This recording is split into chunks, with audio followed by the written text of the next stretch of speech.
Hey guys, welcome to this episode of Pondering the Process, where we embark on a journey of discovery with some of the most creative minds in the community and explore the making of their latest projects. So, everyone, we're here to talk with Chris on his work titled The Awakening. And Chris has just joined us. Chris, how you doing? I'm okay. How are you doing? I'm doing okay, thank you. Once more, thank you for your time and your support. So, personally, the first time I looked at this piece, I was trying to understand what was going on. It was a different kind of thing to me in the sense where it looked like there was a mixed expression and some things just looked a bit out of place. There's chains, there's a clock, there's a prominent bulb, and then the fact that the woman there has a sad expression. It was really interesting to me when I saw the picture, right? Trying to actually translate what you were trying to portray. And I'm happy that we're doing this so that at least I can look into your own mind and what you're trying to portray, and we can see if what I felt from the piece is even close to what you were trying to portray, because everyone has their own interpretation. I'm the kind of artist that like to explore. As you can see in the piece, there is a light bulb. There is a woman tied with a chain linked to a clock, right? Yeah. As you can see, the expression of the woman looks like she's in agony. So it's someone that has been in a situation. What the time signifies in that piece is to show what has happened in the past. Are you getting me? Yes. I tied the chain to the eyes around the head. The essence is that sometimes it is the mind that is always holding us back. So this clock means past. It signifies what has happened in the past. I used the chain to tie the woman's head where the mind is. She cannot see the light bulb in front of her. So the essence of the whole thing now is a person that is a slave that has been stuck with her past. You get? Yeah. The person has been in that situation for so long that he doesn't find happiness again. I see. The person doesn't see something good. The something good in front of the person means the light. Interesting. Yeah. Because whenever there is darkness and light shines there will be a change, you get? Yes. So the person is in front of a light, but he's not seeing it because he's still a slave in the past. So that's what I'm trying to say in the piece. I use a clock that's not ticking to show that the time is not going. So she was stuck in a certain point, you get, in a certain incident that has happened to her that she can't even move on from it. When something good comes to her, since she is still in the past, she can't even embrace it because she is blind, she can't see it. Okay, that is interesting. That's actually kind of different from my own interpretation, because in my mind, when I first saw the picture, what I thought was that the clock was a deadline to say that things were going to get better. The clock is almost at 3 o'clock. So what I thought was, when the clock hits 3, the chains are supposed to come out and then there's a light. It's almost like hope. So Wow. right? Our interpretations are very, very different. So it's very interesting to see how you that made the piece have this whole interpretation in your mind, because mine was just way different from yours. And Yes. and I'm sure as I've said it, you can probably see what I'm talking about too. Very well. Right? Very well. That's art. It can speak differently. Exactly. That's how you know you have good work, when everyone can look at it and be able to have their own different interpretation. Yes. And it makes sense. Yes. That is why I titled it The Awakening. I'm kind of telling the viewers it is time to wake up. It is time to awake from the past. It is time to move on. It is time to let those things go so that you can embrace the good things life has to offer before you. It is time to say no, I can't be slave to my past again. So it is time to awake and embrace the light before you. Interesting. So the title is not really supposed to describe the piece. It's more supposed to be a message on its own. Yeah, the title is actually a theme, but I haven't titled the piece actually. Oh, I see. The awakening is more like a series of work. That's interesting. So this is just a piece of the puzzle. It's just one in a collection within your Awakening album. Yes. So this is the first. So I'm actually going to start the second very soon. Okay, we're looking forward to that. Keep us in the loop. All right, no problem. So another thing that we haven't really talked about is the fact that she's sitting on a platform. It's not a conventional chair. It just looks like a small platform. Is there any symbolism to that, or you just decided that you were going to place that there? Okay. The platform she's sitting on, I didn't put much symbolism on it, but I didn't want to place her in a comfortable condition. We'll see. Yeah, I just want her to look not okay at all. So the platform and her sitting position, all of that is basically just a way to enlighten everyone that, look, the situation is not okay. Yes, exactly. And why did you choose this color scheme? Is it also part of the symbolism? The black and white? Yes. Oh, that's my medium. I haven't started painting yet. I grew up drawing with graphite and charcoal because I'm more connected to it and I love it. But I'm still looking forward to explore more mediums. But for now, I love working with graphite and charcoal. Okay. Yeah, so you're just perfecting your craft more and more with that style. Yes, I'm taking it one after the other. I didn't want to do jack of all trades. Yeah, you wanted to focus on one thing. I like that. Yes. Interesting. Perfect one thing. And I think now that I'm beginning to know what I'm doing with it, I will try and find a balance with color and mixing it, kind of doing mixed media works very soon. That's great. Looking forward to that too. All right. So, what techniques did you use for different aspects like shading and all of that? Because it's a really detailed piece. You can see the shadows, even the cloth. You can tell easily that it's a piece of cloth because of how detailed it is, right? Yeah. Could you walk us through the techniques and what creative process you used to achieve this level of detail? And if you have any tips for people who are trying to achieve this level of detail, you can share that too. Okay, that's my process, yes? Yes. Well, I use the technique called dry brush technique. I also do shading directly with pencil, but I'm kind of always experimenting. Before I start a piece, I might say I want to use only dry brush for this work, like using soft brushes and using charcoal and graphite powder to do my shading. But in the middle of the process, I will feel like, oh, this place needs a kind of direct shading to get what I want. So it's a thing of you work as you go, and it requires a lot of focus, a lot of attention, a lot of patience, because you are trying to create something very detailed, something very real. So it will require your time, your energy, your mental energy, your strength, your physical strength. So that's my process. I work as I go. I might decide to use only my dry brush techniques. I might decide to shade directly. I use both techniques. I use both methods. Even in this case, the clothes, I started with dry brush technique, but at a point, I felt like it's not giving me what I want. So I diverted to shading directly with pencil, and it started looking good.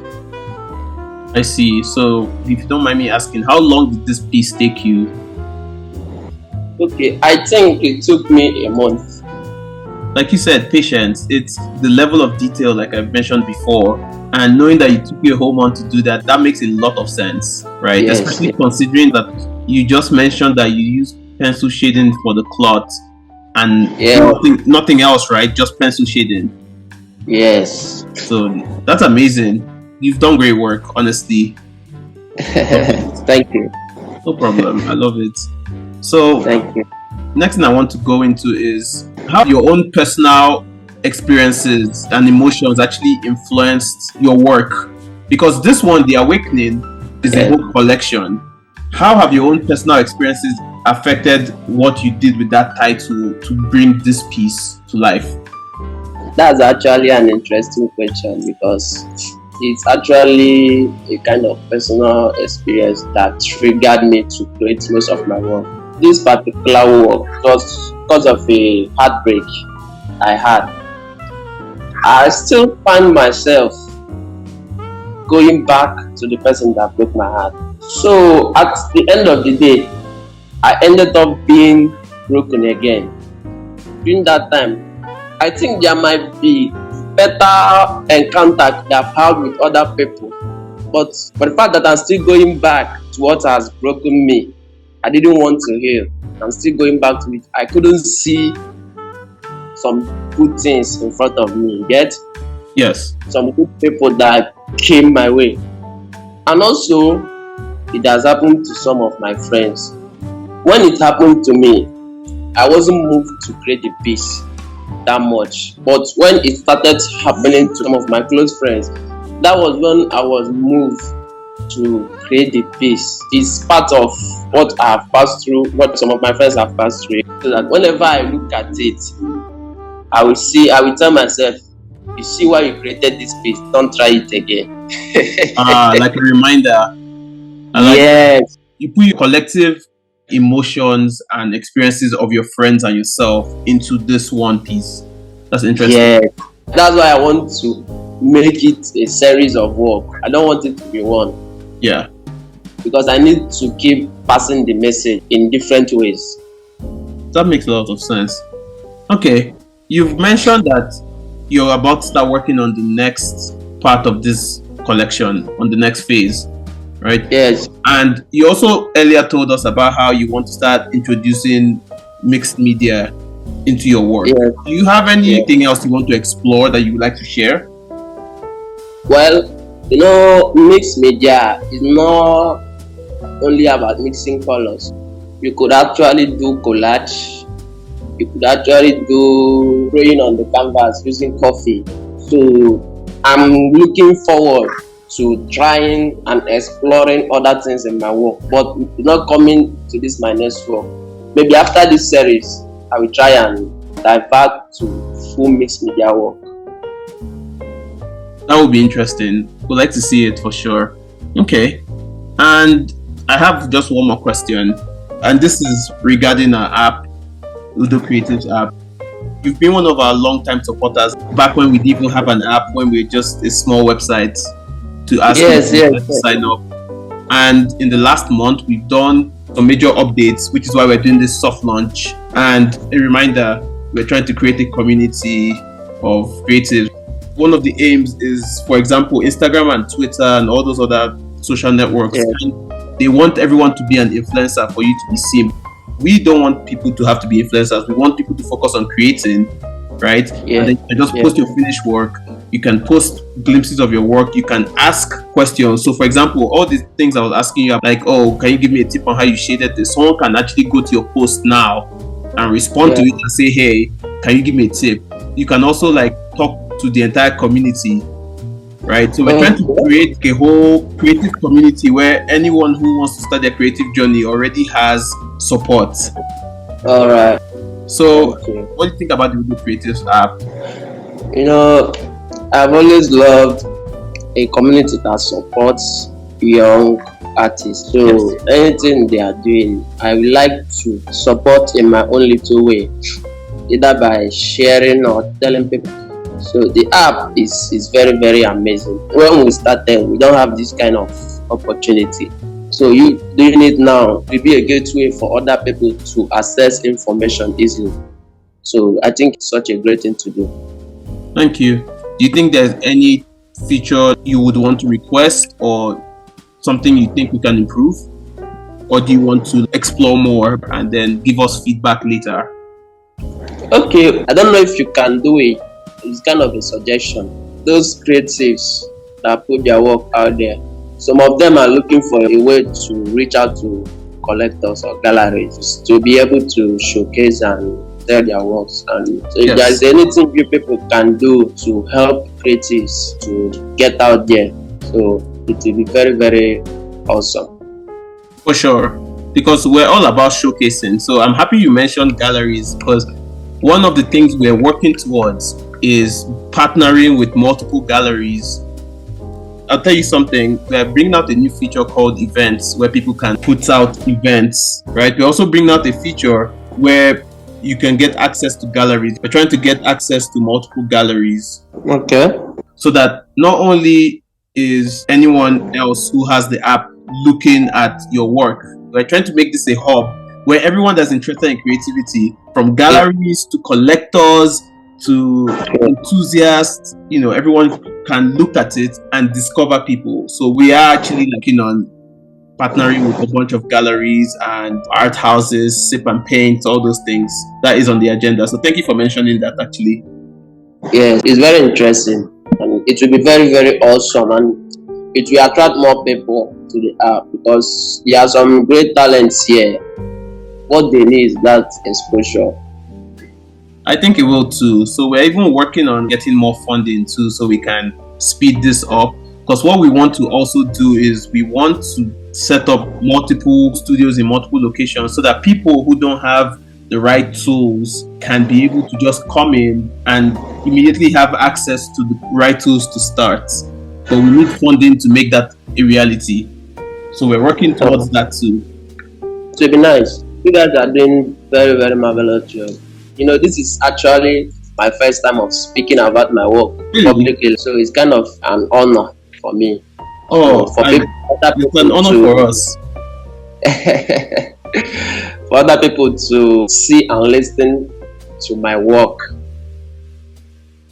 They're going to love it. It's an honor for us. We're happy that you were able to share all of this with us. It's actually been very interesting because everyone we've talked to has opened up a different side that we didn't even expect. Like you opening up about heartbreak, other artists opening up about depression, people opening up about their happiest times.